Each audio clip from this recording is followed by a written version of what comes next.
Alright, welcome everybody. Hi, I'm Cruz. This is episode 34. We're going to go into the step slide scenario. As I mentioned before, I like to teach things in clumps as far as if you do one way, you do the opposite way. Now, it's easy to say with forward step and backward step, forward brace and backward brace, because I consider those more of the core footwork that you commonly use over and over again.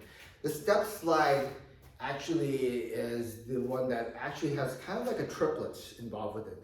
So when you have step slide, for example, I take my step slide, and actually I should rephrase, I really like push step slide. Not that you're not doing that every single time when you're doing your footwork. When I do forward step slide or a forward step, you are pushing off from that or do that. But sometimes when you say step slide, the interpretation a lot of people have is I take a step and I slide. But actually, step push step slide is when I take a step, I step and push and then slide that motion, right? The step slide motion basically is what? The quickest and easiest way to maintain the distance that's already happened once you close the gap, okay? You don't use this to close the gap with. You basically, after you close the gap and you're within arm's reach of your opponent, step slide is the quickest way to maintain that, maintain the distance between them. That's the gist of things.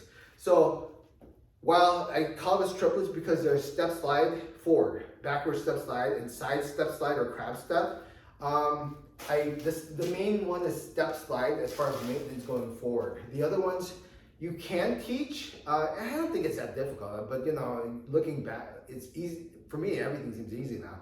But looking back at it, maybe it's difficult for that individual to control it. So if you teach this solo, hitoride, by itself, right? It's okay just for functioning on the step slide itself. You might want to, if you want to, toss in backward step slide and then also crab step if you want. That's all up to you, right? There's no right or wrong as far as the step slide is concerned. So when it comes to the step slide, when I do a forward step slide, step slide, push forward, right? I step, push step slide, push step slide, okay?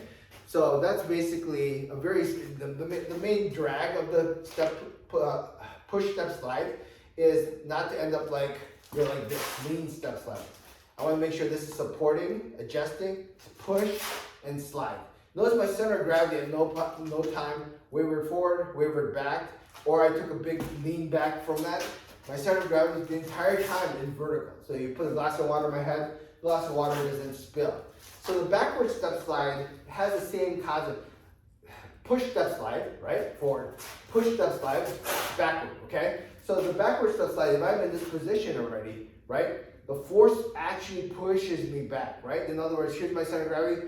I feel it get to the back of my heel, right? Or getting to the grace period of that, and I push and step slide to maintain the distance on the back as well. Again, right? Don't take a step back and rock your center of gravity back from there. You want to actually, from here, I want to push, step slide, right? Maintain your center of gravity. Don't lean back when you're doing that.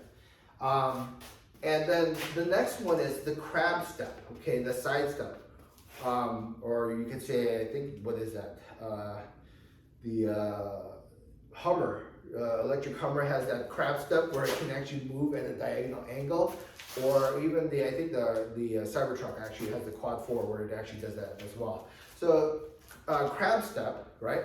Crab step basically is moving a step slide to the side.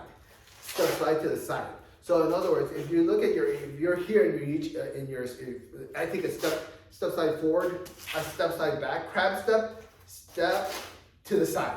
So you're actually stepping to the side, step to the side, step to the side. Okay, and you can see you actually see this footwork when you're working on the dummy. Like for example, in the second section, you do low ganjang, low bog, and ganjang, and then you roll. Yeah, this roll motion from here, you crab step into the dummy from that position. So when you work on this, right, the crab step, don't crisscross yourself. Like here, it's almost like you know which border to go from one point to another. If I go here, I don't wait and then take that step. I'm already starting to move. And it's almost like do the Indiana Jones replacement. I don't ever go here and then step. By the time I'm moving, this is moving too, right?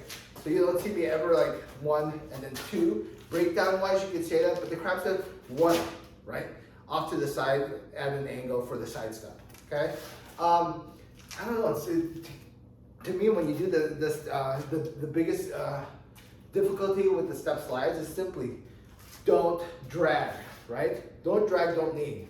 Step slide, right? Don't drag your center of gravity or your rear leg. Don't lean your center of gravity. Just as long as you continue maintain your center of gravity, you know the push step slide, push to step slide, push to step slide. And even if it's crab step, push to step slide. Okay? Kind of fun.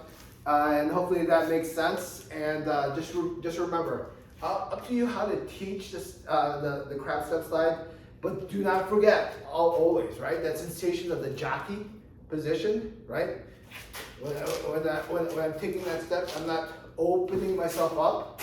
I have that maintenance of tension within the knees to take the step slide forward, backward, even side like this, I maintain it, okay?